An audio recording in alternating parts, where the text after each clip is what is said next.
میرے آقا علیہ السلام کا یہ نورانی سفر آپ کے سامنے میں رکھوں تاکہ آپ حضرات کی روحوں کے اندر بڑی سرشاری کی کیفیت پیدا ہو کہ ہم اس محبوب کے امتی ہیں جس محبوب کا سفر اتنا پیارا تھا۔ اللہ تبارک و تعالیٰ نے اس محبوب کو اتنا پیارا سفر عطا فرمایا تھا۔ یہ بڑی ہماری خوش نصیبی ہے، بڑی سعادت ہے، اور ہم قسمت میں جتنا ناز کریں اتنا کم ہے۔ دنیا میں فتنے تو ہوئے ہیں، ہوتے رہیں گے، حالات بدلے ہیں، بدلتے رہیں گے، اور دنیا کے اندر بگاڑ پیدا ہوا ہوتا رہے گا۔ یہ سب نظام کائنات ہے، اپنی جگہ چلتا رہے گا، لیکن میرے آقا صلی اللہ تعالیٰ علیہ وسلم کی محبتوں کے جو چراغ ہمارے دل کے اندر روشن تھے اور روشن ہیں، اور دعا کرو کہ اسی طرح یہ روشن اور باقی رہیں، کیونکہ جو کچھ بھی تابناک کی روشنی اور چمک دمک کائنات میں جو نظر آ رہی ہے، میرے آقا علیہ السلام کے قدموں کا یہ سب صدقہ ہے۔ وہ پیارا محبوب اگر ہم گنہگاروں میں نہ آیا ہوتا تو یہ ساری چہل پہل آج نظر نہیں آتی، اور خاص طور سے جو مسجدوں کی جو چمک ہے یہ تو آج کی رات ہی کا صدقہ ہے۔ لوگ جو ہے وہ سالگرہ مناتے ہیں، کوئی بچوں کی سالگرہ مناتا ہے، کوئی کمپنی کی سالگرہ مناتا ہے۔ اگر میں مفہوم کے اعتبار سے کہنا چاہوں تو یہ کہہ سکتا ہوں کہ آج کی رات نماز کی سالگرہ ہے، اس لیے کہ میرے آقا صلی اللہ تعالیٰ علیہ وسلم آج ہی کی رات کے اندر معراج سے نماز کا تحفہ لے کر کے آئے تھے۔ تو آپ اپنے اپنے انداز میں سالگرہ مناتے ہیں، اور آج کی رات میں تو خوب نمازیں ادا کرنا چاہیے، کیونکہ آج کی رات یہ نماز کی سالگرہ کے طور پر بھی آپ حضرات اس کو جان سکتے ہیں۔ میرے آقا صلی اللہ تعالیٰ علیہ وسلم کا سفر کتنا مبارک ہے۔ اللہ رب قدیر نے جب اپنے حبیب کریم صلی اللہ تعالیٰ علیہ وسلم کو لامقام میں بلانے کا ارادہ فرمایا، حضرت جبریل امین کو حکم دیا 70,000 فرشتوں کی نورانی جماعت کو لے کر کے میرے محبوب کی بارگاہ میں جاؤ اور میرے محبوب کو بلا کے لے آؤ۔ کیسا وہ نورانی سفر ہوگا۔ حضرت جبریل، حضرت میکائیل، حضرت اسرافیل اور ان کے ساتھ میں 70,000 نوری فرشتے، اگر ایک فرشتہ بھی اگر ہمارے اوپر اپنی نورانی چمک ڈال دے تو ہمارے دل کی دنیا بدلتی ہوئی نظر آئے۔ وہ 70,000 فرشتوں کا نورانی قافلہ میرے آقا صلی اللہ تعالیٰ علیہ وسلم کے مقدس سفر کے اندر شریک ہونے کے لیے مکۃ المکرمہ میں اترنے والا ہے، اور سواری کے طور پر جو سواری لائی گئی ہے، اللہ اکبر، وہ جنت کی سواری ہے جس کو براق کے نام سے جانا جاتا ہے۔ براق یہ یا تو بریق سے بنا ہے یا برق سے بنا ہے۔ اگر بریق سے بنا ہے تو اس کا معنی سفیدی ہوگا، تو وہ چونکہ براق سفید تھا اس لیے اس کو براق کہا گیا، اور اگر یہ برق سے بنا ہے، برق کا معنی بجلی ہوتا ہے، بجلی سے بھی زیادہ تیز رفتار سے وہ چلنے والی سواری تھی، اس لیے اس کو براق کہا جاتا ہے۔ وہ میرے آقا علیہ الصلوۃ والسلام کی بارگاہ میں حضرت جبریل امین مکۃ المکرمہ میں آئے۔ اللہ کے رسول صلی اللہ علیہ وسلم آرام فرما رہے ہیں حضرت ام ہانی کے مکان پہ۔ ایک روایت سے یہ پتہ چلتا ہے کہ حضرت جبریل امین علیہ الصلوۃ والسلام جب فرشتوں کی جماعت کو لے کر کے میرے آقا علیہ السلام کی بارگاہ میں حاضری دینے کے لیے آئے تو دروازے سے داخل نہیں ہوئے، بلکہ چھت کے راستے سے چھت کو چیر کر کے میرے آقا علیہ السلام کی بارگاہ میں حاضر ہوئے۔ یہاں پہ ذہن میں ایک سوال پیدا ہوتا ہے، مکان کا دروازہ تھا، دروازے سے بھی آ سکتے تھے، آخر کیا بات ہے کہ دروازے سے نہیں آ رہے ہیں، چھت کو چیر کر کے آ رہے ہیں؟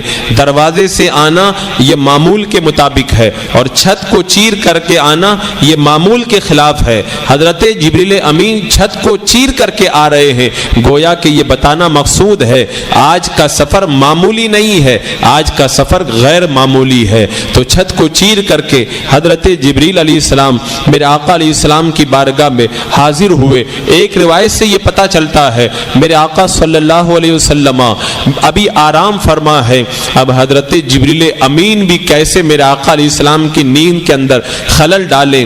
یہ بارگاہ وہ بارگاہ ہے، ادب گائے اس زیر آسماں، اد عرش نازک تر، نفس گم کردہ می آید جنید و با یزید ایجا۔ یہ وہ جگہ ہے کہ حضرت جنید بغدادی اور حضرت با یزید بستامی بھی جب اس بارگاہ میں آتے ہیں تو قدم آہستہ نہیں رکھتے، آہستہ چلتے نہیں، بلکہ وہ تو اپنی جگہ ہے، ان کے ادب کا یہ حال ہوتا ہے کہ اپنی سانسوں کو بھی روک لیتے ہیں، کئی سانس لینے کی وجہ سے بارگاہ مصطفیٰ کی بے ادبی نہ ہو جائے۔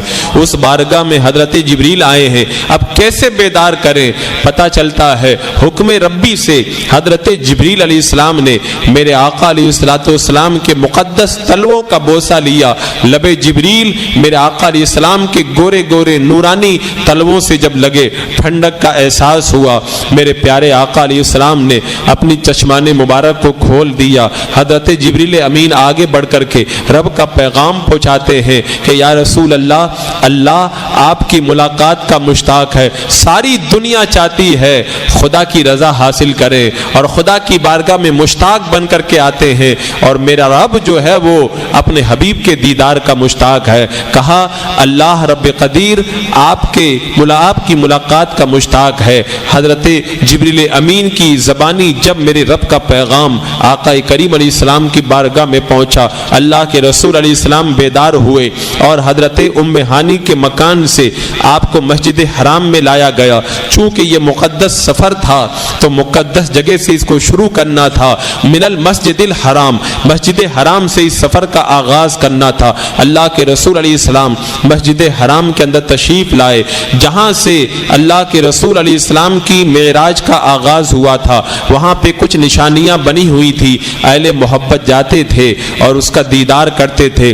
نجدیوں کو یہ بھی گوارا نہیں تھا کہ اللہ کے رسول جہاں سے معراج پہ گئے اس کی بھی زیارت کی جائے، اس کا بھی دیدار کیا جائے، تو انہوں نے اپنے سارے کیمروں کا فوکس جو ہے وہ اسی جگہ پہ ڈال دیا تاکہ جو بار بار اس کی زیارت کے لیے آئے اس کو گرفتار کر لیا جائے۔ یہ نجدیوں کی دشمنی رسول ہے، اور عاشق رسول کا حال تو کچھ الگ ہوتا ہے۔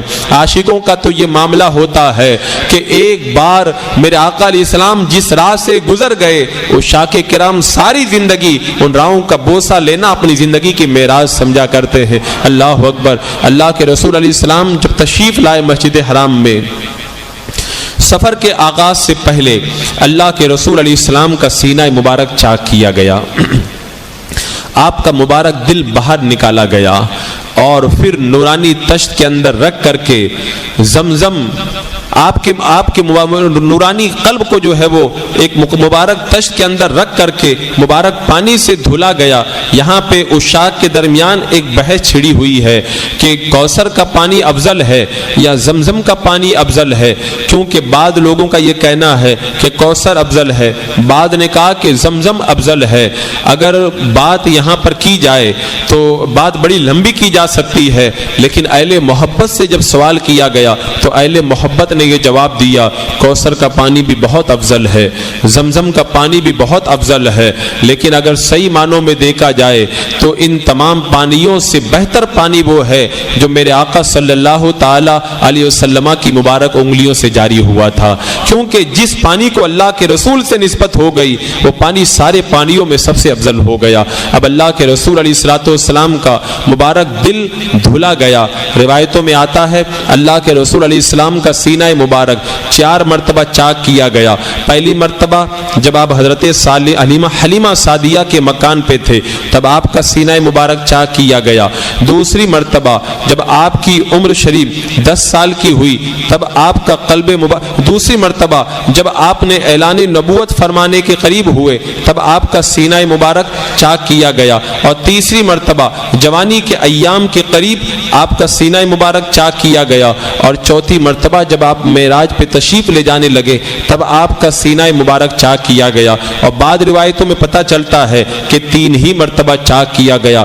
بہرحال یہ سینہ مبارک کیوں چاک کیا گیا، اس کی بڑی حکمتیں تھی۔ ایک بڑی حکمت یہ تھی اللہ کے رسول علیہ السلام خدا کا دیدار کرنے جا رہے تھے، اور خدا کا دیدار کرنے کے لیے جس طاقت اور قوت کی ضرورت ہوتی ہے وہ کائنات میں کسی کے اندر نہیں ہے، تو قلب مصطفیٰ کو دیدار خدا کے لیے تیار کیا جا رہا تھا اور روحانی طور پر اسے اور بھی زیادہ سجایا جا رہا تھا، اس لیے آپ کا قلب مبارک دھلا گیا۔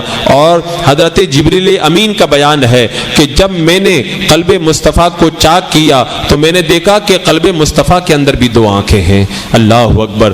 تو میرے آقا علیہ السلام نے تو خود میں فرمایا کہ مجھ پر تمہارا خشوع اور تمہارا رکوع پوشیدہ نہیں رہتا ہے، نماز میں منہ کعبہ کی طرف رہتا ہے۔ میرے آقا علیہ الصلوۃ والسلام مقتدیوں کے رکوع کو بھی دیکھتے ہیں اور ان کے دل میں آنے والے خشوع و خضوع کو بھی ملاحظہ فرماتے ہیں۔ آپ کے قلب مبارک کے اندر بھی اللہ نے 2 آنکھیں عطا فرمائی۔ اب اللہ کے رسول علیہ الصلوۃ والسلام جب سفر کا آغاز کرنے لگے مسجد حرام سے، تو قریب میں براق نامی سواری کو لایا گیا۔ اللہ کے رسول علیہ السلام جب سوار ہونے لگے تو حضرت جبریل امین اور حضرت میکائیل نے لگام تھامی۔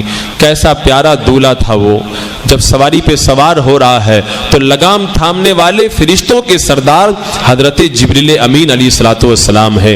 قربان جاؤں میں میرے آقا علیہ الصلوۃ والسلام کے سفر کے اس آغاز کے اوپر یہاں پہ ذہن میں ایک سوال پیدا ہوتا ہے، اگر خدائے تبارک و تعالیٰ اپنے محبوب کو معراج پہ بلا رہا ہے تو ڈائریکٹ بلا لیتا، ایک لمحے میں اللہ کی بارگاہ میں پہنچ جاتے، نہ جبریل کو بھیجنے کی ضرورت ہے اور نہ براق کو بھیجنے کی ضرورت ہے۔ تو علماء کرام بیان فرماتے ہیں حضرت جبریل امین کو 70,000 فرشتوں کے ساتھ میں جو بھیجا گیا، اس کے اندر حکمت یہ ہے کہ عام طور پر بادشاہ جب کسی کو عزت دیتا ہے، جب کسی کو بڑائی عطا فرماتا ہے تو اس کی تعظیم کے طور پر اس کے پاس میں جو ہے وہ سواری کو بھیجتا ہے، اس سے اس کی عزت بڑھانا مقصود ہوتا ہے۔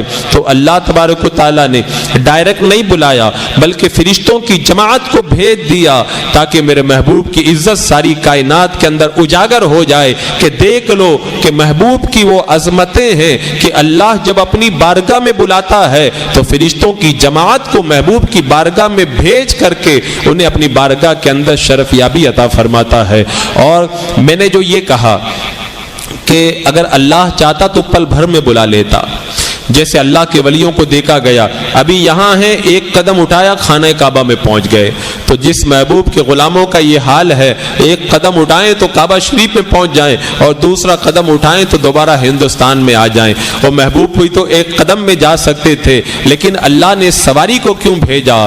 تو بتانا مقصد یہ تھا کہ زمین کو سمیٹ دینا اور پل بھر کے اندر کہاں سے کہاں پہنچا دینا، یہ کرامت اور یہ معجزہ تو اللہ نے بہت سارے نبیوں اور ولیوں کو بھی عطا فرمایا ہے۔ آج محبوب کی عظمت کو بڑھانا ہے تو زمین کو سمیٹنے والا معجزہ نہیں دکھایا گیا، بلکہ محبوب کی عظمت کو بڑھانے کے لیے جنتی سواری کو محبوب کی بارگاہ میں بھیج کر کے بتا دیا کہ آج تک کسی کی بارگاہ کے اندر جنت کی سواری نہیں آئی ہے اور محبوب کی بارگاہ میں آ رہی ہے۔ تو یہ دنیا والوں دیکھ لو اللہ کی بارگاہ میں محبوب کا رتبہ کتنا بلند ہے۔ اللہ اکبر۔ میرے آقا علیہ الصلوۃ والسلام براق پہ سوار ہوئے اور سوار ہونے کے بعد میں جب آپ کا سفر شروع ہوا، پہلا جو سفر کا مرحلہ تھا مسجد حرام سے من المسجد الحرام الى المسجد الاقصی، مسجد اقصی تک تھا۔ اب مسجد اقصی کے راستے میں اور اس کے بعد میں آسمانوں کے راستے کے اندر اللہ کے رسول علیہ السلام نے بہت ساری تمثیلات دیکھی، بہت سارے منظر دیکھے۔ میں الگ الگ بیان کرنے کے بجائے ان کچھ مثالوں کو اور کچھ منظروں کو آپ کے سامنے رکھ دوں تاکہ بعد میں جو معراج کا واقعہ ہے وہ بالکل اسٹیپ بائی اسٹیپ آگے بڑھتا رہے۔ اللہ کے رسول علیہ الصلوۃ والسلام جب مسجد حرام سے روانہ ہوئے، اس سفر کے دوران آپ نے کئی مثالیں دیکھی۔ ایک مثال آپ کے سامنے یہ آئی، آپ نے دیکھا کہ کچھ لوگ ہیں وہ کھیتی لگاتے ہیں اور ایک ہی دن میں تیار بھی ہو جاتی ہے اور وہ کاٹتے ہیں، وہ فوراً تیار بھی ہو جاتی ہے اور کاٹتے ہیں، کاٹتے ہی دوبارہ پھر کھیتی تیار ہو جاتی ہے۔ حضرت جبریل امین نے عرض کیا یا رسول اللہ، یہ وہ مجاہدین ہے جو اللہ کی راہ میں محنت و مشقت کرتے ہیں، اللہ کی راہ میں لڑتے ہیں، اللہ تبارک و تعالی ان کے اجر و ثواب کو 900 گنا تک بڑھا کر کے عطا فرماتا ہے۔ ادھر انہوں نے کھیتی لگائی، ادھر تیار ہو گئی، اس طرح اللہ تعالیٰ ان کو 900 گنا تک جو ہے وہ بڑا کر کے اجر و ثواب عطا فرماتا ہے۔ ایک تمثیل راستے کے اندر آپ نے یہ ملاحظہ فرمائی، آپ نے دیکھا کہ ایک چھوٹا سا سوراخ ہے، اس سے ایک بیل نکلا اور نکلنے کے بعد میں جب دوبارہ اس کے اندر داخل ہونے لگا تو دوبارہ اس کے اندر داخل نہیں ہو سکا۔ حضرت جبریل نے بتایا کہ یا رسول اللہ، یہ وہ لوگ ہیں جو اپنے منہ سے غلط بات نکال دیتے ہیں، اس کے بعد میں انہیں پچھتاوا ہوتا ہے، اس بات کو واپس لینا چاہتے ہیں تو واپس لینے کی ان کے اندر طاقت نہیں ہوتی ہے، جیسے یہ بیل نکلنے کے بعد میں دوبارہ سوراخ کے اندر نہیں جا سکتا ہے۔ ایک تمثیل آپ نے راستے میں یہ دیکھی کہ ایک طرف اچھا گوشت رکھا ہے اور دوسری طرف بدبودار گوشت رکھا ہے۔ کچھ لوگ ہیں اچھے گوشت کو چھوڑ کر کے بدبودار گوشت کو کھانے کی طرف بڑھ رہے ہیں۔ حضرت جبریل نے بتایا یا رسول اللہ یہ آپ کی امت کے وہ لوگ ہیں جو اپنی پاکیزہ بیویوں کو چھوڑ کر کے حرام عورتوں کے پاس جایا کرتے تھے، اور آپ کی امت کی وہ عورتیں ہیں جو پاکیزہ مردوں کو، اپنے شوہروں کو چھوڑ کر کے حرام مردوں کے پاس جایا کرتی تھی۔ اس طرح اللہ کے رسول علیہ السلام نے راستے میں بہت ساری مثالیں دیکھی۔ آپ آگے بڑھے، راستے میں بہت سارے مناظر بھی آپ کی نگاہوں کے سامنے آئے۔ ایک منظر آپ نے راستے کے اندر یہ ملاحظہ کیا، کچھ لوگ ہیں ان کے سروں کو کچلا جا رہا ہے، جب ان کے سر کچل دیے جاتے ہیں تھوڑی دیر میں سر واپس صحیح ہو جاتے ہیں، پھر کچلا جاتا ہے، پھر صحیح ہو جاتے ہیں۔ حضرت جبریل نے بتایا یا رسول اللہ یہ وہ لوگ ہیں جن کے سر نمازوں سے بوجھل رہتے تھے، یعنی جو اللہ کی بارگاہ میں سر نہیں جھکاتے تھے، نماز نہیں پڑھتے تھے، ان کو یہ سزا اسی طرح دی جاتی رہے گی اور پتھروں سے ان کے سروں کو کچلا جاتا رہے گا۔ میں آگے بڑھنے سے پہلے ایک بات میں آپ کے ذہن کو اپیل کرتے ہوئے کہنا چاہوں گا، آج جب کرونا وائرس نامی بیماری پوری دنیا کے اندر پھیلی ہوئی ہے، اس حوالے سے لوگوں کو احتیاط کے لیے کہا جا رہا ہے، فلاں ڈاکٹر نے کہا، فلاں سائنسداں نے کہا، فلاں نے کہا یہ کرو یہ مت کرو، ایسا کرو ایسا مت کرو، یہ کھاؤ یہ مت کھاؤ۔ لوگ ان ڈاکٹروں اور ان تمام جو سائنسسٹ ہیں ان تمام کی باتوں کو سن کر کے ان باتوں پہ عمل کر رہے ہیں۔ کیوں؟ انہوں نے تجربہ کیا، انہوں نے لیبارٹری کے اندر اس بات کو باقاعدہ آزما کر کے دیکھا، یہ کرنا چاہیے یہ نہیں کرنا چاہیے، یہ کھانا چاہیے یہ نہیں کھانا چاہیے۔ کافر بھی مان رہا ہے، مسلمان بھی مان رہا ہے، کلمہ پڑھنے والا بھی تسلیم کر رہا ہے۔ دنیا کے اگر چند ڈاکٹر اپنی جو ہے وہ پریوگ شالہ کے اندر کچھ اگر وہ پریکٹس کریں اور کچھ چیز پر تحقیق اور ریسرچ کر کے بتا دیں، ساری دنیا مان رہی ہے، حالانکہ وہ کوئی پکی بات نہیں ہے، صحیح بھی ہو سکتی ہے غلط بھی ہو سکتی ہے، لیکن میرے آقا نے معراج کی رات راستے میں جو دیکھا ہے وہ ایسا سچا منظر ہے، وہ کبھی غلط ہو ہی نہیں سکتا۔ میرے آقا نے معراج سے پلٹ کر کے ہمیں بتایا میں نے یہ دیکھا ہے، لیکن کلمہ پڑھنے والے وہ لوگ جو کافر ڈاکٹروں کی بات پر اپنی گردن جھکاتے ہوئے نظر آتے ہیں، جس نبی کا کلمہ پڑھا ہے اس نبی نے آ کر کے بتایا یہ کرو یہ مت کرو، لیکن اس کو کرتے ہوئے اور اس کو چھوڑتے ہوئے نظر نہیں آتے۔ اس سے آپ اندازہ لگا لیں ہمارا ایمان جو ہے وہ کتنا کمزور ہے اپنے نبی اکرم صلی اللہ تعالی علیہ وسلم پر۔ یہ بات میں نے اس لیے کہہ دی تاکہ پلٹنے کے بعد میں جا کر کے آپ کو سوچنے کا موقع ملے۔ اللہ کے رسول علیہ السلام نے راستے میں ایک اور منظر دیکھا، کچھ لوگ ہیں بالکل ننگے ہیں، آگے اور پیچھے کے مقام پہ تھوڑا سا کپڑا رکھا ہوا ہے اور وہ اونٹ کی طرح بڑے جو ہے وہ کانٹے دار اور بہت ہی جو ہے وہ تکلیف دہ گھاس اور کانٹوں کو وہ چرنے کے اندر لگے ہوئے ہیں، انگاروں کو کھا رہے ہیں، گرم گرم پتھروں کو کھا رہے ہیں۔ حضرت جبریل امین نے بتایا یہ وہ لوگ ہیں جو اپنے مال کی زکوٰۃ نہیں ادا کیا کرتے تھے، ان کو یہ عذاب دیا جا رہا ہے۔ اللہ کے رسول علیہ السلام نے راستے میں ایک منظر اور دیکھا، کچھ عورتیں ہیں جو اپنے پستانوں سے لٹکائی ہوئی ہیں اور کچھ اپنے قدموں سے پاؤں باندھ کے لٹکا دی گئی ہیں اور انہیں عذاب دیا جا رہا ہے۔ پوچھا گیا تو بتایا حضرت جبریل امین نے یہ وہ عورتیں ہیں جو دنیا کے اندر زنا کرتی تھی اور عورت بچوں کو قتل کروا دیا کرتی تھی۔ اللہ کے رسول علیہ السلام آگے بڑھے، آپ نے ایک اور منظر ملاحظہ کیا، کچھ لوگ ہیں جن کے پیٹ اتنے بڑے ہیں جتنا بڑا مکان ہوتا ہے اور پیٹ کے اندر سانپ گھوم رہے ہیں اور وہ تکلیف میں ہیں، اٹھنا چاہتے ہیں تو اٹھ بھی نہیں پاتے ہیں۔ حضرت جبریل امین نے بتایا یہ وہ لوگ ہیں جو دنیا کے اندر سود کھایا کرتے تھے، ان کو یہ عذاب دیا جا رہا ہے۔ اللہ کے رسول علیہ السلام نے ایک اور منظر ملاحظہ کیا، آپ نے دیکھا کہ کچھ لوگ ہیں ان کے ناخن وہ لوہے اور تانبے کے ہیں اور اپنے جسموں کو نوچ رہے ہیں، درد سے چلا رہے ہیں۔ پوچھا گیا تو بتایا گیا یہ وہ لوگ ہیں جو لوگوں کی عزتوں پہ حملہ کرتے تھے، غیبت کیا کرتے تھے دنیا کے اندر، لہذا ان کو یہ عذاب دیا جا رہا ہے۔ اللہ کے رسول علیہ السلام نے ایک اور منظر آگے ملاحظہ فرمایا کچھ لوگ ہیں وہ لوہے کی کینچیوں سے اپنی زبانوں کو کاٹ رہے ہیں. جب پوچھا گیا تو بتایا کہ یہ آپ کی امت کے وہ خطیب ہیں جو ممبروں پر بیٹھ کر تو تقریر کیا کرتے تھے, لوگوں میں فتنے پیدا کرتے اور ممبر سے اترنے کے بعد میں اپنی بتائی ہوئی باتوں کے اوپر خود بھی عمل نہیں کیا کرتے تھے. ان فتنہ پرور مقررین کو یہ عذاب دیا جا رہا ہے. اللہ کے رسول علیہ السلام کا سفر جاری ہے. راستے کے اندر آپ مختلف مناظر کو مشاہدہ فرما رہے ہیں.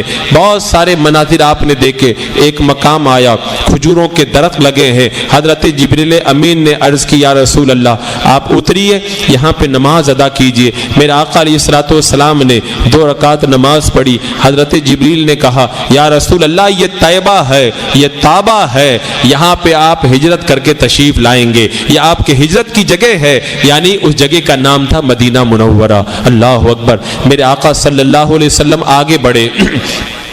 ایک جگہ آئی جس کو مدین کہتے ہیں, حضرت شعیب علیہ السلام کا علاقہ. وہاں پہ نکل کر کے ایک درخت آیا. حضرت جبریل نے کہا یا رسول اللہ یہاں پہ آپ نماز ادا کیجئے. میرے آقا علیہ الصلوۃ والسلام نے وہاں پہ نماز ادا کی تو حضرت جبریل نے بتایا حضرت موسیٰ علیہ السلام جب مدین سے نکل کر کے آئے تھے اور پلٹ رہے تھے مصر کی طرف, تو اس وقت اسی درخت کے پاس میں آپ نے نماز ادا کی تھی اور اللہ تبارک و تعالیٰ نے آپ سے کلام فرمایا تھا. اللہ اکبر. حضرت جبریل علیہ الصلوۃ والسلام میرے آقا علیہ السلام کو لے کر کے آگے بڑھے. راستے میں ایک پہاڑ آیا. حضرت جبریل نے کہا یا رسول اللہ آپ یہاں پہ نماز ادا کریں.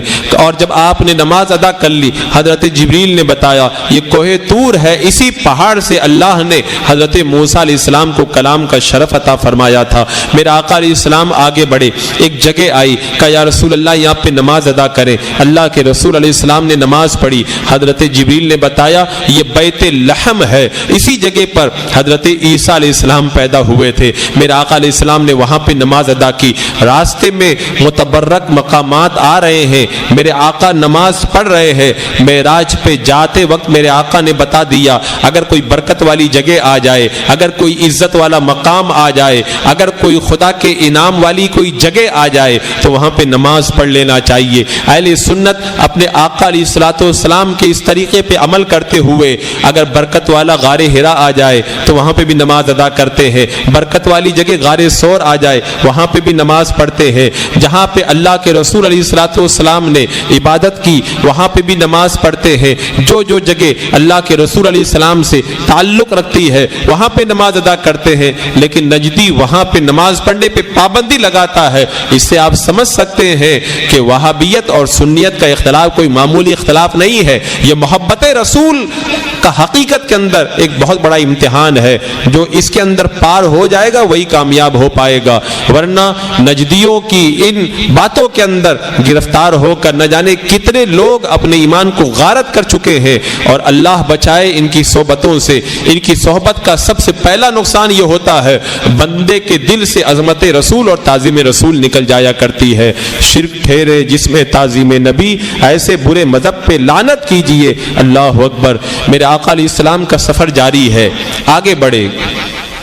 راستے کے اندر اللہ کے رسول علیہ الصلوۃ والسلام نے ایک خوشبو کو سونگا اور ایک بڑی پیاری آواز آئی. حضرت جبریل نے کہا یا رسول اللہ یہ جنت کی خوشبو ہے اور یہ جنت گنگنا رہی ہے, اور یہ جنت گنگناتے ہوئے اللہ کی بارگاہ میں دعا کر رہی ہے اے اللہ میرے جام تیار ہے, میرے باغات تیار ہے, میرا فرش تیار ہے. مفہوم روایت یہی ہے جنت اپنی نعمتوں کا ذکر کر رہی ہے کہ میں پوری طریقے سے پھلوں سے لدی ہوئی ہوں, میری نعمتیں تیار ہے. اے اللہ اب میرے ساتھ جو وعدہ کیا گیا ہے وہ وعدہ پورا فرما دے. تو اللہ تعالیٰ ارشاد فرماتا ہے جو مجھ پر ایمان لایا اور میرے محبوب پہ ایمان لایا وہ تیرے اندر آ کر کے قیام کرے گا. تو جنت خوش ہو جاتی ہے. میرے آقا علیہ السلام آگے بڑھے. ایک بدبو آئی اور ایک بری آواز سننے کو ملی. حضرت جبریل نے کہا یا رسول اللہ یہ جہنم کی بدبو ہے اور یہ جہنم کی آواز ہے. وہ گنگنا کے اللہ کی بارگاہ میں دعا کر رہی ہے میرے کانٹے تیار ہیں, میرے انگارے تلواریں تیار ہیں، میرا عذاب تیار ہے۔ مفہوم روایت یہ ہے وہ اپنے تمام عذابوں کو ذکر کر کے کہہ رہی ہے اللہ میرا سارا عذاب تیار ہے، میرے ساتھ جو وعدہ کیا گیا اس کو پورا کر دے۔ تو رب تعالیٰ ارشاد فرماتا ہے جو مجھ پر اور میرے محبوب پہ ایمان نہیں لاتا اس کو میں تیرے حوالے کروں گا، تو جہنم بھی خوش ہو جاتا ہے۔ اللہ اکبر۔ اللہ کے رسول علیہ السلام اس سفر کو طے کرتے کرتے آخر اس جگہ پر پہنچے جس کا نام مسجد اقصیٰ ہے۔ مسجد اقصیٰ کے اندر صخرہ کے پاس اللہ کے رسول علیہ السلام کا براق روک دیا گیا۔ حضرت جبریل امین نے ایک روایت کے مطابق اپنی انگلی سے اشارہ کیا، وہاں پہ ایک سوراخ ہوا، اسی سوراخ سے براق کو باندھ دیا گیا۔ میرے آقا علیہ السلام مسجد اقصیٰ میں تشریف لے گئے۔ اللہ اکبر۔ آج ہی کی وہ رات ہے جس رات کے اندر مسجد اقصیٰ کے اندر اللہ کے رسول علیہ السلام کے قدم مبارک پہنچ رہے ہیں، اور وہ مسلمانوں کا قبلہ اول خانہ کعبہ سے پہلے اسی قبلہ کی طرف منہ کر کے ہم لوگ نماز پڑھا کرتے تھے۔ وہ جگہ جہاں اللہ کے رسول علیہ السلام جلوہ بار ہوئے، یہاں پہ ذہن میں ایک سوال آتا ہے، اللہ کے رسول علیہ السلام جب معراج پہ تشریف لے جا رہے تھے اصل مقصد تو خدا کا دیدار تھا، مسجد اقصیٰ میں آنے کی ضرورت کیا تھی؟ تو اہل محبت نے ایک نقطہ بیان کیا، اللہ کے رسول علیہ السلام ڈائریکٹ نہیں گئے آسمانوں پہ، مسجد حرام سے مسجد اقصیٰ تک آئے۔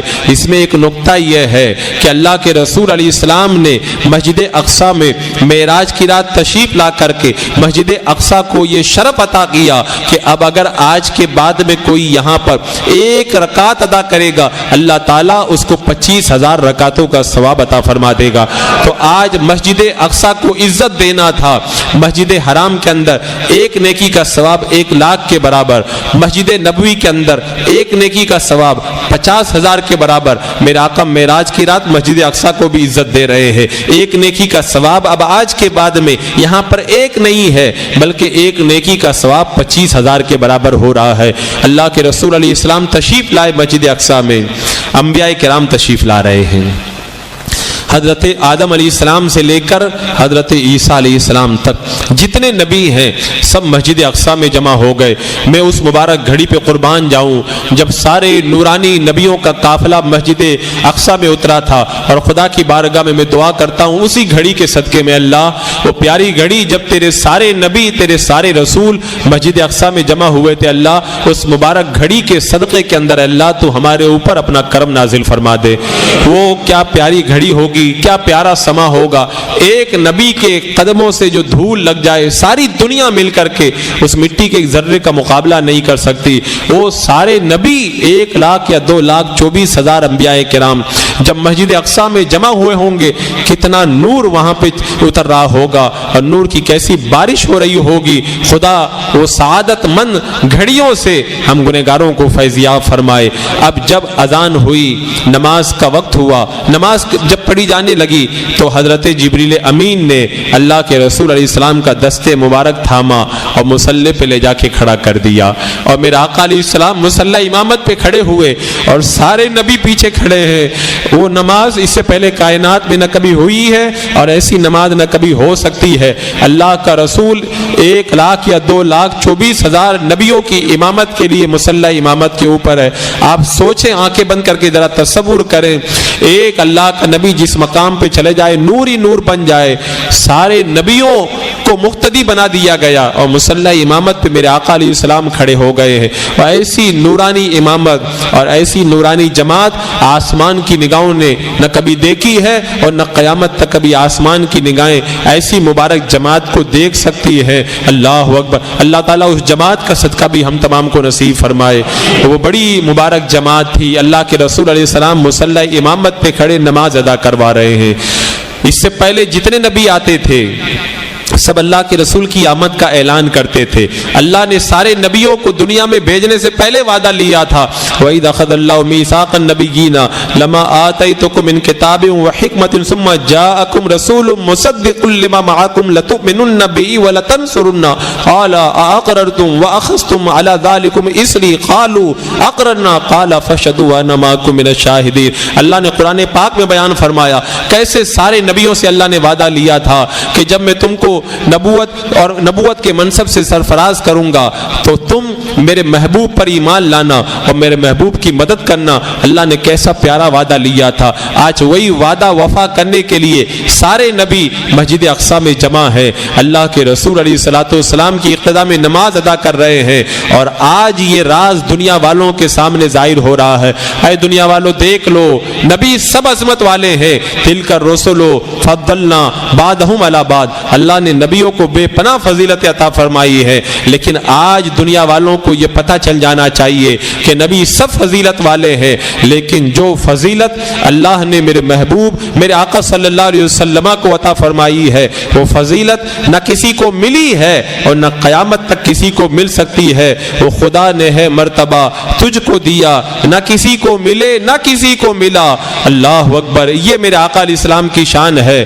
سب سے اعلیٰ و اعلیٰ ہمارا نبی, سب سے بالا و والا ہمارا نبی.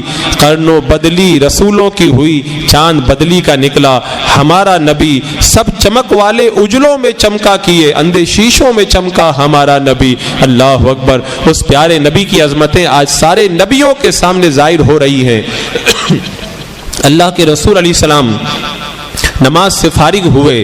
بعد روایتوں میں یہ آتا ہے اب نبیوں نے خطبہ دیا.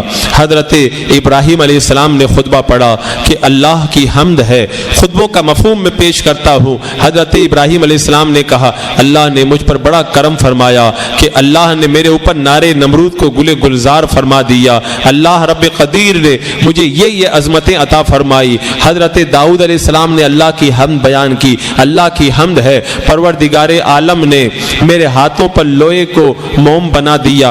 اللہ نے میرے ساتھ میں پہاڑوں وغیرہ کو تسبیح کروائی اور اللہ نے مجھے بڑی عظیم سلطنت عطا فرمائی. حضرت سلیمان علیہ السلام نے خطبہ پڑھا. اللہ ہی کے لیے تمام تعریفیں ہیں. اللہ تبارک و تعالیٰ نے مجھے پرندوں کی بولیاں عطا فرمائی.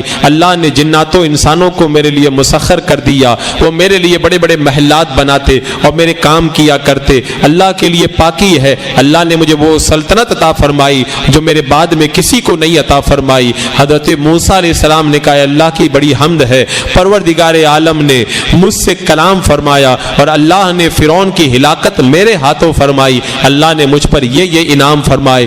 ایک کے بعد ایک نبی کھڑے ہو کر کے اللہ کی عظمتیں بیان کر رہے ہیں, اللہ کی تعریف حمد و ثنا کر کے اللہ کے انعامات کو بیان کر رہے ہیں. جب سب کے خطبے ختم ہوئے میرے آقا کھڑے ہوئے. اللہ اکبر, خطبے تو بہت ہوتے ہیں لیکن نبیوں کا مجمع ہو اور نبیوں اور رسولوں کا سردار جب خطبہ دے رہا ہو وہ کیسا پیارا منظر ہوگا. میرے آقا علیہ الصلوۃ والسلام تشریف فرما ہوئے اور آپ نے پھر اللہ کی حمد بیان کی اور خطبے میں اللہ نے جو انعام و اکرام کیا ان انعام و اکرام کا ذکر کیا. تمام تعریفیں پروردگار عالم کے لیے. اللہ نے میرے سینے کو کھول دیا. اللہ کے لیے تمام تعریفیں ہیں. اللہ نے میرے بوجھ کو دور کر دیا. اللہ تبارک و تعالیٰ نے میرے ذکر کو بلند فرما دیا. اللہ تبارک و تعالیٰ نے مجھ پر میری امت کو ساری امتوں میں بہتر بنایا. آپ ساری عظمتوں کو بیان کرتے رہے اور کہا ساری تعریفیں اللہ کے لیے جس پروردگار عالم نے مجھے اپنا حبیب بنا لیا. اللہ اکبر, ساری عظمتیں جب بیان کر چکے حضرت ابراہیم علیہ السلام آگے بڑھے. میرے آقا کا مبارک ہاتھ پکڑ کے کہا اسی لیے اللہ نے آپ کو سارے نبیوں پر فضیلت عطا فرمائی ہے. اس دن ظاہر کر دیا گیا نبی سب فضیلت والے, لیکن جو مقام و مرتبہ اللہ نے میرے آقا علیہ السلام کو عطا فرمایا وہ کسی کو نہیں عطا فرمایا گیا. ورفع بعضهم درجات, اللہ نے درج و بلندی عطا فرمائی میرے آقا علیہ السلام کو. اب جب یہ مجمع نورانی ختم ہوا میرے آقا علیہ السلام مسجد اقصی سے باہر تشریف لائے. اب اس کے بعد میں جو سفر ہو رہا ہے یہ براق کا سفر نہیں ہے. براق کو تو یہیں پہ رہنا ہے. ابھی میرے آقا جب معراج سے واپس آئیں گے, جب یہاں سے مسجد حرام جائیں گے تب براق کی ضرورت پڑے گی. اب یہاں سے اللہ کے رسول کی سواری بدل گئی. وہ سواری کیا ہے؟ اس سواری کا نام ہے معراج. آپ جو معراج سنتے ہو, معراج کا معنی ہوتا ہے سیڑھی. تو اللہ کے رسول علیہ السلام معراج میں تشریف لے گئے تھے, آسمانوں پر وہ سیڑھی کے ذریعے تشریف لے گئے تھے. اسی لیے اس واقعے کو واقعہ معراج کہا جاتا ہے. براق کا سفر ختم ہوا. براق کی رفتار کا تو یہ حال تھا جہاں تک نظر جاتی تھی وہاں اس کا پہلا قدم پڑتا تھا. اب دوسری سواری آئی ہے معراج. یہ نورانی سیڑھی ایسا لگ رہا تھا جیسے نور ہی نور برس رہا ہے اور نور کے قمقمے لگے ہوئے ہیں. وہ سیڑھی کتنی چمکدار تھی اور کتنی دلکش تھی اور کتنی خوبصورت تھی، اس کو الفاظ میں ہم کیا بیان کریں، جو دیکھا ہے محبوب وہی بتا سکتا ہے وہ کیا پیاری سیڑھی تھی۔ اللہ کے رسول علیہ السلام اس نورانی معراج کے اوپر چڑھے اور اب معراج پہ تشریف لے جا رہے ہیں میرے آقا۔ آج انسانیت کو بھی معراج ہو رہی ہے میرے آقا کی معراج کے صدقے میں۔ اللہ کے رسول علیہ السلام آسمانوں پہ چڑھے، جب پہلا آسمان آیا حضرت جبریل امین نے دروازہ کھٹکھٹایا، پوچھا گیا کون؟ کہا جبریل۔ کہا آپ کے ساتھ کوئی؟ کہا میرے ساتھ محمد صلی اللہ تعالی علیہ وسلم۔ کہا آئے ہیں یا بلایا گیا ہے؟ کہا ان کو بلایا گیا ہے۔ محبوب کو آج معراج کرائی جا رہی ہے، دروازہ کھول دیا گیا۔ میرے آقا علیہ السلام پہلے آسمان پہ تشریف لے گئے تو آپ نے دیکھا ایک نورانی بزرگ ہیں اور ان کا چہرہ بڑا چمکدار ہے، کبھی دائیں طرف دیکھتے ہیں کبھی بائیں طرف دیکھتے ہیں، دائیں طرف دیکھتے ہیں تو مسکرانے لگ جاتے ہیں اور بائیں طرف دیکھتے ہیں تو رونے لگ جاتے ہیں۔ حضرت جبریل نے عرض کی یا رسول اللہ یہ آپ کے جد امجد حضرت آدم علیہ السلام ہیں، آپ ان کو سلام پیش کیجئے۔ یہاں پہ ایک سوال پیدا ہوتا ہے، اللہ کے رسول تو سارے نبیوں کو جانتے ہیں اور ابھی تو نماز پڑھا کے آ رہے ہیں مسجد اقصیٰ میں، سارے نبیوں سے ملاقات کر کے آ رہے ہیں، ہر آسمان پہ حضرت جبریل امین کو بتانا پڑ رہا ہے یہ حضرت آدم علیہ السلام ہے، یہ حضرت موسیٰ علیہ السلام میں کیوں بتانا پڑ رہا ہے؟ آپ کے دماغ میں یہ سوال آ سکتا ہے تو میں سارے آسمانوں کے سفر سے پہلے بتا دوں، میرے آقا جانتے سب کو ہیں، سب سے ملاقات ہے، لیکن جبریل کو اس لیے بتانا پڑ رہا ہے جب آسمانوں پہ میرے آقا جانے لگے تو اب اللہ کے رسول علیہ السلام کی نگاہوں میں کوئی نہیں جچ رہا ہے، کوئی نگاہوں میں نہیں آ رہا ہے، آپ کی ساری توجہ آپ کی ساری ہمت لگی ہوئی ہے دیدار الہی کی طرف۔ اب آپ کی نگاہوں میں صرف دیدار الہی کی طرف تڑپ رہی ہے، آپ کے دل کے اندر صرف دیدار الہی کی طرف انگڑائیاں لے رہی ہے، اب سب سے نظریں پھر چکی ہے، اب تو خدا کے دیدار کا انتظار ہے۔ اس لیے جبریل امین کو بتانا پڑ رہا ہے کہ یہ حضرت آدم علیہ السلام ہے، آپ ان کو سلام کیجئے۔ اللہ کے رسول علیہ السلام نے سلام کیا، حضرت جبریل نے بتایا کہ دائیں طرف ان کی وہ اولاد ہے جو ایمان والی ہے اور بائیں طرف وہ اولاد ہے جو کافر ہے، اور دائیں طرف جنت کا دروازہ ہے اور بائیں طرف جہنم کا دروازہ ہے۔ جب یہ دائیں طرف دیکھتے ہیں اپنی اولاد کو جنت میں جاتا ہوا دیکھتے ہیں تو مسکرانے لگ جاتے ہیں، اور بائیں طرف جب دیکھتے ہیں اپنی اولاد کو جہنم میں جاتا ہوا دیکھتے ہیں تو رونے لگ جاتے ہیں۔ میں اپنے باپ حضرت آدم علیہ السلام کی محبتوں پہ قربان، ہمارے باپ کو ہمارے ساتھ اتنی محبت کہ ہم کو جنت میں جاتا ہوا دیکھ کے انہیں بھی خوشی ہوتی ہے، تو جو بندہ نیک کام کر کے ان کی خوشی کا سامان کرتا ہے تو وہ کتنا اس سے راضی ہوتے ہوں گے۔ اب ملاقاتیں ہوئی، بہت سارے منظر آپ نے دیکھے، اب چونکہ وقت مختصر ہے تو آگے پھر سفر شروع ہوا، دوسرے آسمان پہ پہنچے۔ آپ یہ مت سمجھنا کہ کوئی معمولی راستہ ہے، ایک آسمان سے لے کر دوسرے آسمان تک 500 سال کا راستہ ہے، اور آسمان خود اتنا موٹا ہے کہ آسمان کے ایک کنارے سے دوسرے کنارے تک جانا 500 سال کا راستہ ہے، لیکن پلک جھپکتے ہی سارا سفر طے ہو رہا ہے۔ اللہ کے رسول علیہ السلام آگے بڑھے، دوسرا آسمان آیا، دروازہ کھٹکھٹایا گیا۔ درود پاک پڑھ لیں حضور۔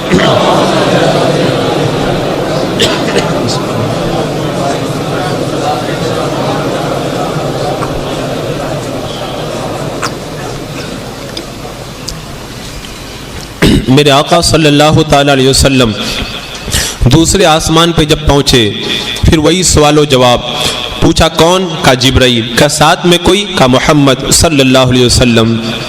کہا آئے ہیں یا بلایا گیا؟ کہا ان کو بلایا گیا ہے۔ دروازہ کھلا، میرے آقا علیہ السلام جب دوسرے آسمان پہ پہنچے وہاں پر آپ کی ملاقات حضرت یحییٰ علیہ السلام اور حضرت عیسیٰ علیہ السلام کے ساتھ میں ہوئی۔ آپ نے ادھر بھی بہت گفتگو فرمائی، اس کے بعد میں آگے بڑھے، تیسرا آسمان آیا، وہیں پر بھی یہی گفتگو، وہی دروازہ کھٹکھٹانا، دروازہ کھلنا۔ آپ پھر جب تشریف لے گئے تو تیسرے آسمان کے اوپر غالباً آپ کی ملاقات حضرت ادریس علیہ السلام سے ہوئی۔ پھر چوتھے آسمان پہ گئے، وہی دروازہ کھٹکھٹایا گیا، دروازہ کھولا گیا، آپ پہنچے تو چوتھے آسمان کے اوپر آپ کی ملاقات اور دیگر انبیاء کرام سے ہوئی، یکے بعد دیگرے میرے آقا صلی اللہ تعالی علیہ وسلم آگے بڑھ رہے ہیں۔ تیسرے آسمان پر حضرت یوسف علیہ السلام سے ملاقات ہوئی اور چوتھے آسمان پر حضرت ادریس علیہ السلام سے ملاقات ہوئی۔ میرے آقا علیہ السلام ارشاد فرماتے ہیں میں نے حضرت یوسف علیہ السلام کو دیکھا، تو میں نے دیکھا کہ ان کو اللہ نے آدھا حسن عطا فرما دیا ہے. بڑے خوبصورت اور بڑے چمکدار چہرے والے حضرت یوسف علیہ السلام تھے. میرے آقا علیہ الصلوۃ والسلام تیسرے آسمان پہ حضرت یوسف علیہ السلام سے ملاقات کر کے چوتھے آسمان پہ پہنچے. حضرت ادریس علیہ السلام سے ملاقات ہوئی, آگے بڑھے, پانچویں آسمان کا دروازہ کھولا گیا, وہاں پہ حضرت ہارون علیہ السلام سے ملاقات ہوئی, آگے بڑھے, چھٹے آسمان پہ پہنچے. چھٹے آسمان پہ حضرت موسیٰ علیہ السلام سے ملاقات ہوئی. حضرت موسیٰ علیہ السلام سے جب میرے آقا صلی اللہ تعالی علیہ وسلم ملے, ملاقات کے بعد میں جب آگے بڑھنے لگے, حضرت موسیٰ علیہ السلام رو پڑے. پوچھا گیا رونے کی وجہ کیا ہے؟ کہا یہ میرے بعد میں تشریف لائے تھے, لیکن ان کی امت میری امت سے زیادہ جنت کے اندر داخل ہوئی, اسی بات کو دیکھ کر میری آنکھوں میں آنسو آ گئے. اللہ اکبر. میرے آقا علیہ الصلوۃ والسلام پھر آگے بڑھے, ساتویں آسمان پہ پہنچے. حضرت جبریل امین نے دروازہ کھلوایا, اللہ کے رسول علیہ السلام داخل ہوئے اور آپ نے دیکھا کہ ساتویں آسمان پر بیت المعمور ہے. بیت المعمور یہ فرشتوں کا قبلہ ہے. ہم لوگ خانہ کعبہ کی طرف منہ کر کے نماز پڑھتے ہیں, فرشتے بیت المعمور کی طرف منہ کر کے نماز پڑھتے ہیں. بیت المعمور کے پاس میں نورانی کرسی کے اوپر حضرت ابراہیم علیہ السلام میرے آقا علیہ السلام کے جد امجد موجود ہیں. اللہ کے رسول علیہ الصلوۃ والسلام نے سلام کیا اور مرحبا اہلا و سہلا کی صدائیں بلند ہوئی. ملاقات ہوئی. ملاقات کے بعد میں حضرت ابراہیم علیہ السلام نے میرے آقا علیہ السلام سے کہا کہ آپ اپنی امت سے جا کر کے کہہ دیں جنت کے اندر باغ لگائیں. پوچھا جنت میں باغ کیسے لگائیں؟ کہا سبحان اللہ والحمد للہ ولا الہ الا اللہ واللہ اکبر پڑھا کریں. جو ایک بار اس کو پڑھتا ہے اس کے نام کا جنت میں ایک باغ لگا دیا جاتا ہے. اللہ اکبر. حضرت ابراہیم علیہ السلام کے ذریعے معراج کا یہ تحفہ ہم گنہگاروں کے پاس پہنچا. جتنا ہو سکے اس تسبیح کا ورد کرنا چاہیے. اب اللہ کے رسول علیہ السلام نے یہاں پر بھی بڑے مناظر دیکھے اور میرے آقا علیہ السلام نے کئی منظروں کو ملاحظہ فرمایا. جنت کی سیر فرمائی, جہنم کو آپ نے دیکھا. جنت کے اندر آپ نے جن مناظر کو دیکھا روایتوں کے اندر ان کو تفصیل سے بیان کیا گیا. جنت کے پھل کیسے تھے, اس کے محلات کیسے تھے, جنت کی حوریں کیسی تھی, جنت کی نہریں کیسی تھی. اللہ کے رسول علیہ السلام نے سب کو بیان فرمایا اور روایتوں میں وہ ساری باتیں موجود ہیں. اللہ کے رسول علیہ السلام نے تمام آسمانوں کا دورہ فرمایا. لوگ دورہ تو بہت کرتے ہیں, سفر بہت کرتے ہیں, ایسا مبارک سفر اور ایسی روحانی سیر میرے آقا علیہ السلام کے علاوہ کسی نے نہیں فرمائی. میرے آقا علیہ الصلوۃ والسلام آگے بڑھے, عرش آیا. میرے آقا علیہ الصلوۃ والسلام نے عرش کو ملاحظہ فرمایا. اللہ کے رسول علیہ السلام جب آگے بڑھنے لگے تو عرش نے اللہ کے رسول علیہ السلام کا دامن تھام لیا. میرے آقا نے پوچھا کیا بات ہے؟ تو عرش نے کہا یا رسول اللہ, میں اللہ کے خوف سے لرزا کرتا تھا, میں ڈرا کرتا تھا, لیکن جب اللہ نے آپ کو نبی بنا کے مبعوث فرمایا اور آپ کے بارے میں ارشاد فرمایا وما ارسلناک الا رحمتا للعالمین, آپ کو سارے عالموں کے لیے رحمت بنا کے بھیجا گیا ہے, تو جب سے آپ رحمت للعالمین ہوئے اور اللہ نے آپ کو رحمت للعالمین کا مزدہ دیا اور یہ آیت کریمہ اللہ نے آپ پہ نازل فرمائی, تب سے میرا خوف دور ہو گیا, مجھے تسلی حاصل ہو گئی. اللہ اکبر. میرے آقا علیہ السلام نے دیکھا کہ عرش کے نیچے سے نہریں جاری ہوتی ہے, اس کے اندر مختلف نہریں, ایک روایت کے مطابق 4 نہریں جاری ہو رہی ہیں. اللہ کے رسول علیہ السلام نے ان نہروں کو مشاہدہ کیا. اس کوثر وغیرہ کے کنارے جو نورانی کوزے ہیں ان کو دیکھا, وہاں کی مشکبار مٹی کو آپ نے ملاحظہ فرمایا. دودھ سے زیادہ سفید, شہد سے زیادہ میٹھا اور مشک سے زیادہ خوشبودار اس کا پانی آپ نے ملاحظہ فرمایا. میرے آقا علیہ السلام آگے بڑھے اور پھر بڑھتے بڑھتے وہ مقام آیا جسے سدرۃ المنتہا کہتے ہیں. یہ وہ بیری کا درخت ہے. میرے آقا علیہ السلام نے اس بیری کے درخت کے بارے میں فرمایا اس کے پتے اتنے بڑے بڑے ہیں کہ اگر اس کے ایک پتے کے نیچے اگر کوئی سفر کرے تو 70 سال لگ جائیں گے اس ایک پتے کو پار کرنے کے اندر. مٹکوں کی طرح بڑے بڑے اس کے پھل ہیں اور اس کی شاخوں کے اوپر مثلاً آپ یہ سمجھ لیں جیسے نورانی کمکمے جگمگا رہے ہیں. فرشتوں نے اس کو ڈھانپ کر کے رکھا ہے. بڑا پیارا منظر سدرۃ المنتہا کا نگاہوں کے سامنے ہے. اللہ کے رسول علیہ السلام نے سدرہ کو ملاحظہ فرمایا. اللہ کے رسول علیہ السلام جب عرش کے پاس سے گزرے تھے تو آپ نے دیکھا تھا کہ عرش کے نورانی پردوں کے اندر ایک بندہ چھپا ہوا ہے. پوچھا گیا یہ کوئی نبی ہے یا کوئی شہید ہے؟ کہا نہیں، یہ کوئی اللہ کا نبی نہیں ہے، یہ وہ بندہ ہے جس کا دل ہر وقت اللہ کی عبادت کے اندر لگا رہتا تھا، تو اللہ نے اسے آج عرش کے اندر جگہ عطا فرمائی ہے۔ اللہ کے رسول علیہ السلام جب سدرۃ المنتہا سے آگے بڑھے، میرے آقا علیہ السلام نے جب سدرہ کو ملاحظہ فرمایا، آگے جب بڑھنے لگے، حضرت جبریل امین رک گئے۔ پوچھا جبریل کیا بات ہے؟ کہا یا رسول اللہ میں اب اس سے آگے نہیں بڑھ سکتا، یہ میری حد ہے، اس کے بعد میں آگے بڑھنے کی طاقت مجھ میں نہیں ہے، اگر میں اس سے اگر ذرہ برابر بال برابر بھی آگے بڑھتا ہوں تو میں جل کر کے میرے پر راکھ ہو جائیں گے۔ اب سدرۃ المنتہا آ گیا، حضرت جبریل کی بھی اب انتہا ہو گئی، آگے حضرت جبریل بھی نہیں جا سکتے، اب میرے آقا علیہ السلام اس سے بھی آگے جا رہے ہیں۔ ایک روایت کے مطابق حضرت جبریل سے جب میرے آقا علیہ السلام نے تمنا پوچھی تو حضرت جبریل نے یہ تمنا پیش کی کہ آپ یہ میرے لیے عرض کر دیں، کل قیامت کے دن جب آپ کی امت پل صراط سے گزرے تو اللہ تبارک و تعالیٰ میرے نورانی پروں کو بچھانے کا حکم دے دے، تاکہ آپ کی امت کے لیے میں آپ کے اپنے نورانی پروں کو بچھا دوں اور آپ کی امت میرے پروں کے اوپر سے گزر جائے۔ اللہ اکبر۔ اللہ کے رسول علیہ السلام اب سدرہ سے آگے بڑھے، جب سدرہ سے آگے بڑھے تو اب سب سواریاں ختم ہو گئی، سب ساتھی ساتھ چھوڑ کے چلے گئے۔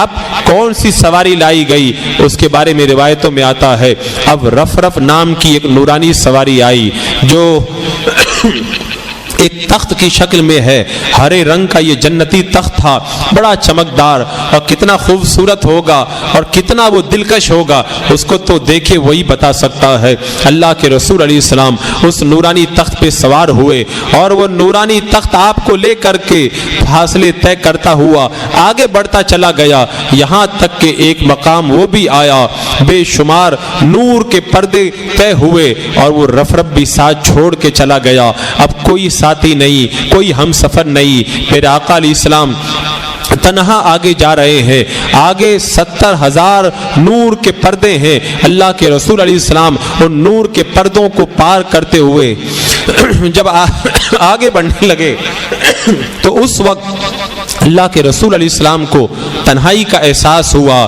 تبھی آواز آئی، قف یا محمد ان ربک یصلی، اے محمد ٹھہر جائیے، آپ کا رب آپ پہ صلات بھیجتا ہے۔ اور یہ آواز آپ کو صدیق اکبر کی آواز کی طرح لگی تو آپ نے سوچا کہ یہاں صدیق اکبر کہاں سے آ گئے؟ اللہ نے وہ آواز اس لیے سنائی تاکہ یار غار کی آواز کی وجہ سے آپ کے دل کو انسیت ہو، اور کیسا منظر ہوگا، کیسا نورانی سما ہوگا، ساری دنیا پیچھے رہ گئی۔ آج اللہ کے رسول علیہ السلام وہ سفر کر رہے ہیں، اس جگہ چل رہے ہیں جہاں آج تک نہ تو کوئی نبی گیا، نہ کوئی رسول گیا، نہ کوئی ولی گیا، نہ کوئی فرشتہ گیا، ساری کائنات پیچھے رہ گئی۔ آج میرے آقا علیہ السلام ان تنہائیوں میں جا رہے ہیں، میرے آقا علیہ السلام آج اس نورانی سفر پہ جا رہے ہیں جہاں کوئی بھی آج تک نہیں گیا ہے۔ اللہ کے رسول علیہ السلام جب آگے بڑھے اور آگے بڑھے، سارے نور کے پردے جب طے ہوئے، پھر ایک مقام وہ بھی آیا، اللہ رب قدیر نے ارشاد فرمایا، ادنو یا خیر البریہ، ادنو یا احمد، ادنو یا محمد، اے مخلوق میں سب سے بہتر قریب آ، اے محمد قریب آ، اے احمد قریب آ۔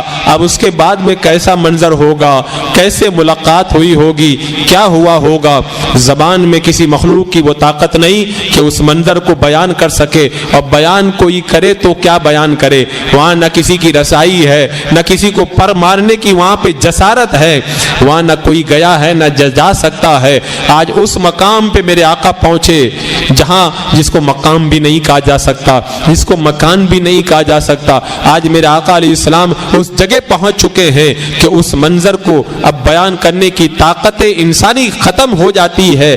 بس صرف اتنا ہی ہم کو پتہ چل پایا جتنا میرے رب نے قرآن میں بیان کیا اور جتنا میرے آقا نے آ کر کے بتایا۔ قرآن کہتا ہے کہ میرے آقا صلی اللہ تعالی علیہ وسلم جب اس مقام پہ پہنچے تو اس وقت کا منظر یہ تھا، ثم دنا فتدلا، پھر وہ جلوہ قریب ہوا، خوب اتر کر کے آیا، ثم قاب قوسین، اور پھر 2 کمان کا فاصلہ باقی رہ گیا۔ اور پھر کیا ہوا، پھر کیا ہوا، پھر کیا ہوا، پھر اللہ نے ثم قاب قوسین فاوحى الى عبده ما اوحى، اللہ نے اپنے محبوب بندے پر وحی کی. کیا وحی کی؟ جو اللہ نے چاہا وہ وحی فرمائی، وہ دنیا کا کوئی انسان نہیں جان سکتا. پھر اس وقت جو منظر اور اس وقت جو کیفیت رہی ہوگی اس کو کوئی بیان بھی نہیں کر سکتا. اللہ کا محبوب آج خدا سے ملاقات کے لیے اس جگہ پہنچ چکا جو جگہ نہیں ہے. آج وہ جلوہ اپنے محبوب سے مل رہا ہے اور جلوے آج جلووں میں گم ہو رہے ہیں. اس وقت میرے آقا علیہ الصلوۃ والسلام نے اللہ کی بارگاہ کے اندر اللہ کی بارگاہ سے جو انعامات پائے اس میں سے ایک انعام کا ذکر کرتے ہوئے کہا کہ میں نے اس جلوے کا مشاہدہ کیا اور پھر جلوے نے میرے سینے پہ ہاتھ رکھا تو میرے دل میں نے اپنی ٹھنڈک کو محسوس کیا اور ساری دنیا ساری کائنات میری نگاہوں کے سامنے روشن ہو گئی اور میرے قلب کے اندر اس کی ٹھنڈک کا احساس کیا. اللہ کی بارگاہ میں جب میرے آقا علیہ السلام پہنچے تو کیسے دیدار کیا، کیا کیا اس کو کوئی نہیں جانتا. بس قرآن کہتا ما زاغ البصر، محبوب نے جب دیدار کیا تو پلک بھی نہیں جھپکی.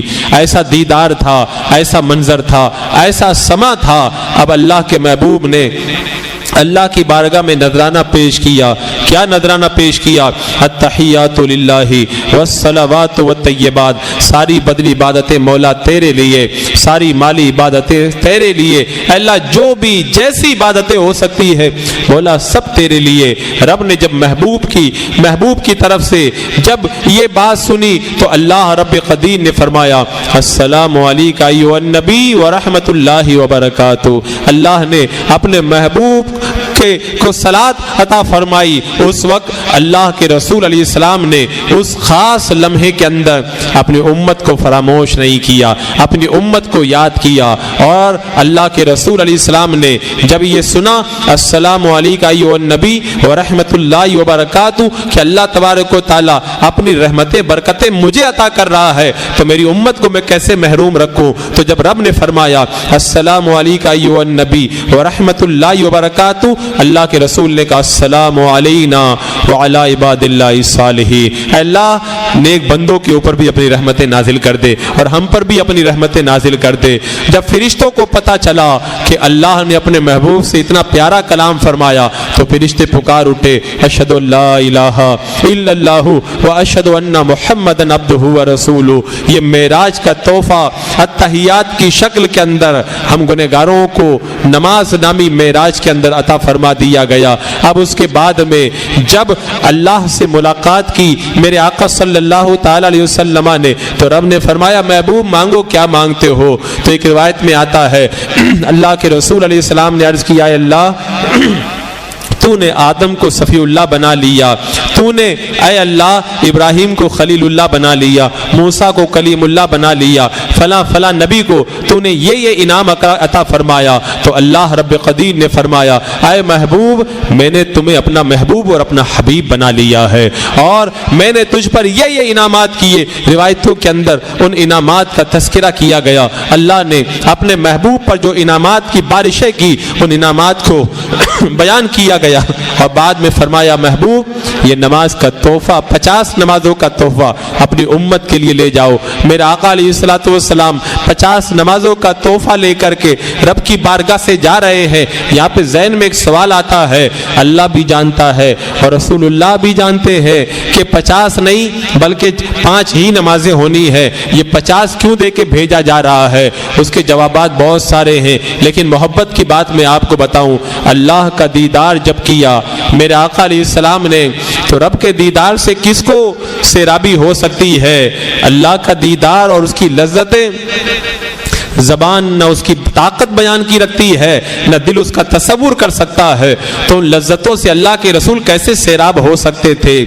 بار بار سیراب ہونے کی تمنا دل میں تڑپ رہی تھی. اللہ وہی تمنا پوری کرنا چاہ رہا تھا تو 50 نمازوں کا تحفہ دے دیا تاکہ میرا محبوب کم کرانے پھر آئے گا، پھر میرا دیدار کرے گا، پھر جائے گا، پھر کم کرانے میرا محبوب آئے گا، پھر دیدار کرے گا. اللہ کے رسول علیہ السلام دیدار کی لذتوں میں سرشار ہو کر کے جب چلے